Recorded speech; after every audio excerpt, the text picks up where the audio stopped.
এটা আসলে জটিলতাটা কেন সৃষ্টি হলো বলে আপনার মনে হয় এবং জট খুলবে কিভাবে? জটিলতাটা তৈরি করেছে ঐকমত্য কমিশন, যেটাকে আপনি ইউনুস রিয়াজ কমিশন বলতে পারেন। ইউনুস রিয়াজ কমিশন যেটি করেছে, নিবন্ধিত সব দলকে ডাকে নাই। ফলে এই কমিশনটি আসলে অর্ধেক কমিশন, পুরো কমিশন না। নিবন্ধিত রাজনৈতিক দল সবাইকে ডাকা উচিত ছিল, তারা ডাকেন নাই। তারা তাদের মনের ইচ্ছা মতো জুলাইয়ের পক্ষে জুলাইয়ের বিপক্ষে আগেই ভাগ করেছেন। কে জুলাইয়ের পক্ষে কে জুলাইয়ের বিপক্ষে, এটা তারা কিসের ভিত্তিতে ভাগ করেছিলেন এটার কোনো ডেফিনিশন দিয়েছেন? ওনারা দেন নাই। তারপর তারা যেটা করেছেন, সেখানে যাওয়ার পরে তারা বিভিন্ন প্রস্তাব দিয়েছেন এবং এইখানে যারা আছেন তারা অনেকে সেখানে উপস্থিত ছিলেন, হয়তো হেলাল ভাই ছিলেন না আমার ধারণা, কিন্তু শিশিরমণিকে আমি দেখেছি।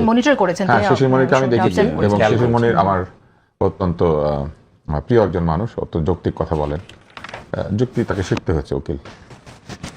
তো সেইখানে শিশিরমণি একদিন দাঁড়িয়ে বলেছিলেন যে এই সরকার অমুক অমুক কারণে কিন্তু আসলে অবৈধ, আমার মনে আছে। তিনি ব্যাখ্যা করেছিলেন কেন এই ইউনূস সরকার আসলে ঠিক বৈধতা নাই। তাহলে ওই যুক্তিগুলো তো ঠিক ছিল।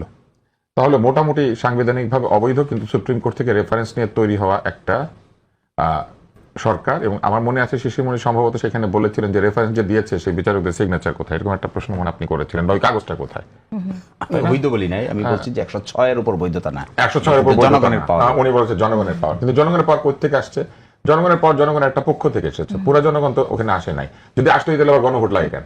জনগণের পাওয়া পেয়ে গেছে, সবকিছু করে ফেলতো না, সেটা আবার পারছে না করতে।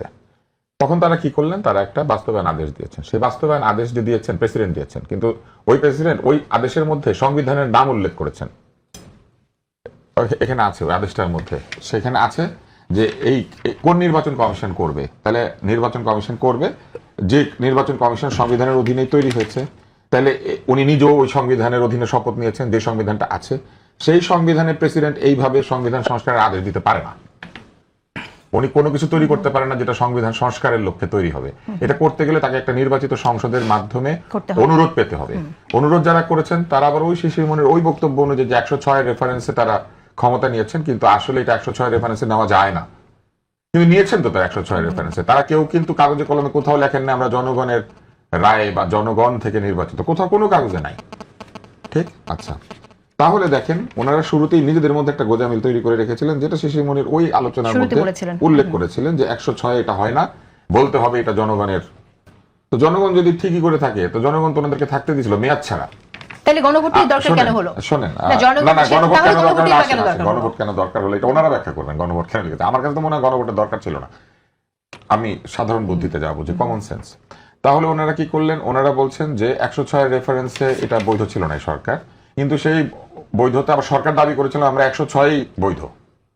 তারপরে সেই বৈধ সরকার প্রেসিডেন্টকে বলেছেন এই আদেশ জারি করতে। এমন একটা গণপরিষদ সংস্কার পরিষদ না, গণপরিষদ না, সংবিধান সংস্কার পরিষদ নামে একটা পরিষদ তৈরি করার জন্য গণভোটের বিধান সহ একটা আদেশ জারি করেছেন, যেটা হচ্ছে সেই আদেশ যেটার কথা আপনি বলছেন। সনদের আদেশের পার্থক্য, সনদের আদেশ যে আলাদা জিনিস, এইটা এই আদেশটার মধ্যেই আছে। কারণ সনদের কিছু কিছু আইন কানুন যেগুলো গণভোটে যাবে, সেগুলো আবার এটার সঙ্গে তফসিল 1 তফসিল 2 করে এটা যুক্ত করা হয়েছে।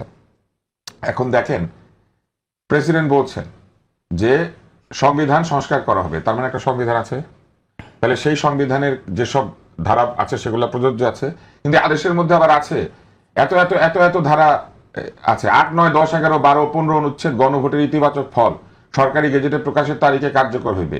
উক্ত গেজেট প্রকাশের তারিখে ইহার 1, 2, 3, 4, 5, 6, 7, 13, 16 অনুচ্ছেদ কার্যকর হইবে। প্রেসিডেন্ট শুধু বলেই দিচ্ছেন না, কবে কবে কার্যকর হবে এটা ডেট পর্যন্ত বলে দিচ্ছেন।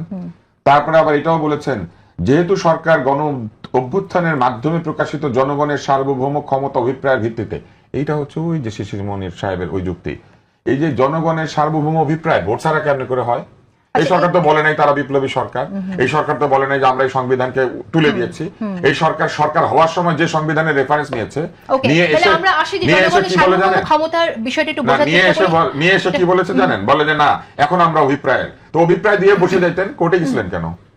এবং প্রেসিডেন্ট যে সংবিধানের অধীনে শপথ নিয়েছেন, প্রেসিডেন্ট শপথ ভঙ্গ করেছেন এই আদেশটা জারি করার মধ্যে দিয়ে। কিন্তু এগুলো বলা যাবে না। বলা যাবে না কেন জানেন? ওনারা আবার এরকম নিয়ম কানুনও করতে চেয়েছেন